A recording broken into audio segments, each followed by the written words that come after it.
control for, I think, a month, and then we did mount before that. So we're working backwards. So today we're going to start passing. And I feel like the best place to start is half guard passing. And it's kind of like as we work on this passing system, one of the major goals I want you guys to always think about when you're trying to pass is forcing half guard. If you're in a passing position and you can force half guard, we can pass from half guard. And it's always going to be a little bit easier, and it's going to require less movement, athleticism, all of those things, because we're controlling their hips in half guard, right?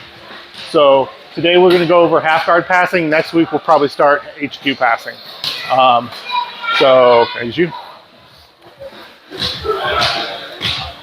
there's a few variations of half guard we're going to have to deal with, right? So there's high knee shield, low knee shield, there's lockdown, and then there's going to be more like, he doesn't have the lockdown, which is this is just like your traditional half guard. And then the one thing we're going to have to worry about is deep half, him shooting under this leg and taking me over this way, right? So those are the problems we're going to face. Those are the half guards. Most commonly, you're going to see knee shield, right? Probably a high knee shield, like this. And then low knee shield, and then the other variations depending on who you're going against. But what I want you guys to think about is most of the time you see half guard passing, the goals are kind of beat the knee shield, get chest to chest, get an underhook, get a crossface, right? And then you'll see guys go into like this no hands pass kind of situation. I like it, it's okay. If he's got good off balance and butterfly guard, I'm kind of begging to get swept there, right?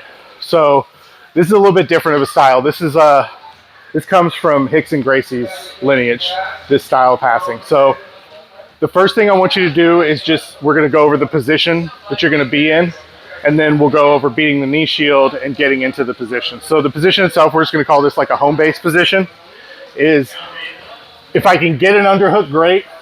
If I can't, I'm just going to be like in a clamp type situation.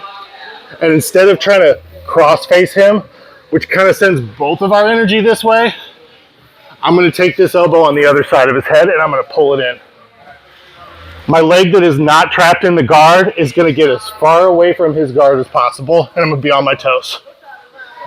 Try to put me back in the guard. It's not much there, right? Yeah, there's a lot of pressure. A lot of pressure, your hips are heavy, you can't really fish that far leg. So underhook is better, of course, because now I've really got control of his head. I'm on my toes. If I'm on the top of my foot like this and he just bridges into me, I'm probably going backwards. So I need to be on my toe, driving in, pulling this head in. And then I'm just setting my weight in him. I don't want to rest my elbow too much on the mat. I'm kind of saving him a little bit here. But when we're going live, this elbow is going to be up, and I'm going to let him have my weight, right, for that control. So get that position, feel it out a little bit, have him move around, have him try to re-guard a little bit, and then we'll start going into beating the knee shields and the passes we're going to do from there. 1, 2.